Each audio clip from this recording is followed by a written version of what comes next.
नमस्कार दोस्तों, मैं अभी जगदीशपुर विधानसभा में मौजूद हूं और मेरे साथ समाज सेवी नेता संजय यादव जी हैं।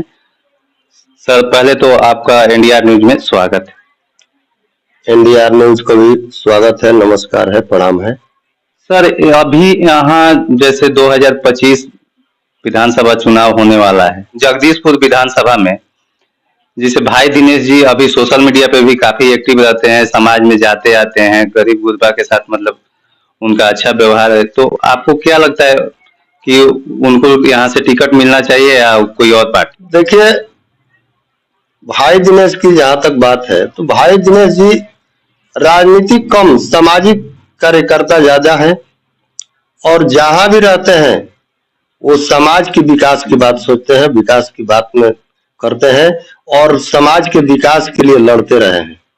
उनका ये इतिहास है और कहीं कहीं भी कभी भी चाहे दिन हो या रात हो, वो ये नहीं देखते हैं, समस्या के अनुसार वो अपना एकदम लग जाते हैं और लोगों की सेवा करते हैं, लोगों की मदद करते हैं।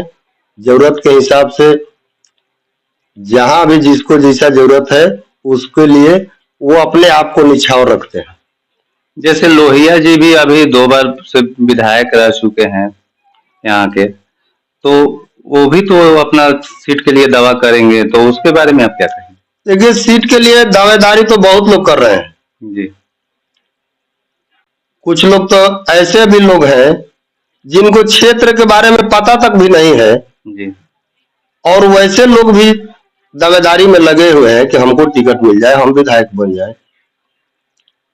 तो वैसे लोगों की बात क्या करना है। अब जैसे लोहिया जी की बात करते हैं तो लोहिया जी के संबंध में तो क्षेत्र में जगदीशपुर विधानसभा क्षेत्र में घूम करके आप रिपोर्टर है, आपको ये पता कर लेना चाहिए। लेकिन बहुत से ऐसे लोग मिलते हैं जो कि जरूरत के अनुसार कोई इमरजेंसी है, हॉस्पिटल में है, सही सपोर्ट नहीं मिल रहा है, सही उसका इलाज नहीं हो पाता है और फोन करते रह जाते हैं लेकिन फोन रिसीव नहीं होता है। ये मैं नहीं कह रहा हूँ, ये जगदीशपुर की जनता, आम जनता का ये रिपोर्ट है। आप कहीं भी जाकर के इस रिपोर्टिंग को आप समझ सकते हैं, क्योंकि मैं भी एक सामाजिक कार्यकर्ता हूँ और समाज सेवा में ही विश्वास रखता हूँ और समाज के साथ जो बल्कबाजी करता है उसे मैं तीव्र विरोध करता हूँ उसका। तो इसलिए अब आप तो बुलवा दिए, ऐसा नहीं बोलना चाहिए व्यक्ति विशेष पर। लोहिया जी का भी स्वागत है और जो भी लोग हैं सबका मेरे तरफ से स्वागत है, लेकिन ये जनता के बीच का सवाल है। जनता ही बताएगी कि कौन सही है और कौन असही है। तो सर, जैसे कि अभी कुछ दिन पहले एसआईआर हुआ था, एसआईआर को लेकर के भी बहुत सारा विपक्ष के तरफ से भी आरोप लगाया गया कि दलित को, अति पिछड़ा को वोट काटा जा रहा है। उसके बारे में आप क्या कहेंगे? उसके बारे में देखिए, अभी का जो चुनाव आयोग है, इसके पहले भी चुनाव आयोग था। अभी का जो चुनाव आयोग है, ये चुनाव आयोग पूर्ण रूप से सरकार के अधीन चल रहा है। जी। सरकार जैसा कहती है वैसा ही चुनाव आयोग कर रहा है। चुनाव आयोग आप देखे होंगे, महाराष्ट्र में जरूरत हुआ कि यहाँ वोट बढ़ा देने से भाजपा की सरकार आ जाएगी, तो वहां 1 करोड़ से ऊपर वोट बढ़ गया। यहाँ बिहार की स्थिति है, यहाँ सरकार को, भारत सरकार को लगा कि यहाँ वोट घटा देने से गरीबों, दलितों, मजदूरों का वोट खत्म हो जाएगा और हमारा वोट का परसेंटेज बढ़ जाएगा और हमारी सरकार बन जाएगी।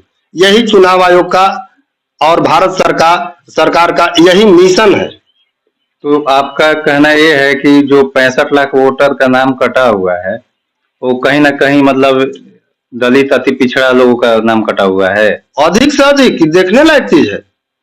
अभी हम यहाँ जहाँ हैं हम लोग जी, ये जगदीशपुर विधानसभा का क्षेत्र है। ऐसे तो पीरो नगर में है, जी। लेकिन विधानसभा जगदीशपुर है। जी इस क्षेत्र में बहुत से ऐसे गांव हैं, नटवाबाल है, बारोडी है, जी समल टोला है, देचना बाल है, जी दर्जनों लोगों का नाम कटा हुआ है, जिनको कि हमको सूचना, जैसे जैसे हम लोग हमको सूचना कर रहे हैं उसके अनुसार हम बीएलओ को एक्टिव करके, बीएलओ पर दबाव बना करके उन लोगों का नाम जुड़वाने का काम कर रहे हैं। जी तो ये सरकार का यही मिशन है कि एसआईआर से गरीब, दलित, मजदूर जो कि अपना रोजी रोटी के चक्कर में रहता है, जी उसको तो इस कोई खास मतलब नहीं। वो तो जाएगा वोट करने के रोज और देखेगा कि वोटर लिस्ट में हमारा नाम नहीं है, तो घूम कर वापस आएगा।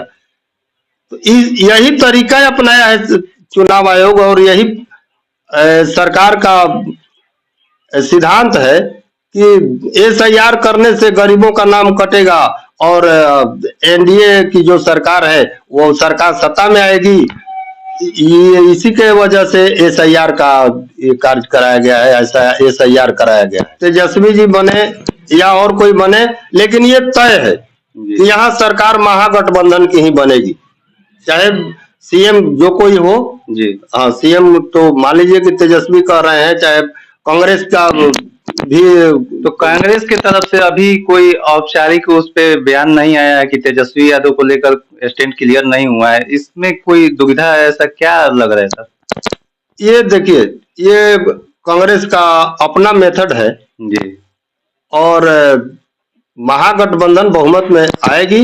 ये तो तय है कि महागठबंधन ही बहुमत में आएगी और महागठबंधन का ही सरकार बनेगा, लेकिन मुख्यमंत्री का चेहरा अभी तय नहीं होगा। मुख्यमंत्री तो चुनाव रिजल्ट के बाद मुख्यमंत्री का डिसीजन ले लिया जाएगा।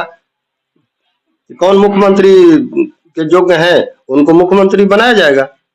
आपके हिसाब से कांग्रेस में कौन है मुख्यमंत्री का चेहरा, हो सकते हैं क्या कांग्रेस में? अभी देखिए, इस बिंदु पर हम अभी कुछ नहीं कह सकते हैं जी। ऐसे तो है, चेहरा की कमी नहीं है, लेकिन इस पर अभी कुछ कहना उचित नहीं लग रहा है जी। ये चुनाव के बाद का विषय है। चलिए, हमसे बात करने के लिए बहुत बहुत धन्यवाद। तो आज के लिए बस इतना ही, अगले वीडियो में मिलते हैं, तब तक के लिए नमस्कार, जय हिंद।